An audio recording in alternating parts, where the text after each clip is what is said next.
mềm mại lặng nghe sớm xuân đang về, từng giọt mưa đêm nay thật buồn,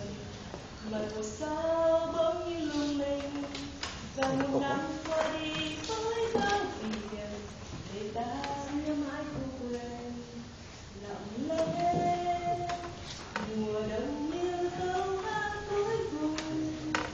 những gì đã qua sẽ còn lại trong chúng ta. Lặng lẽ mùa xuân như câu hát ấm nhau, từ giây phút giao thừa rằng đôi ước anh mùa xuân cả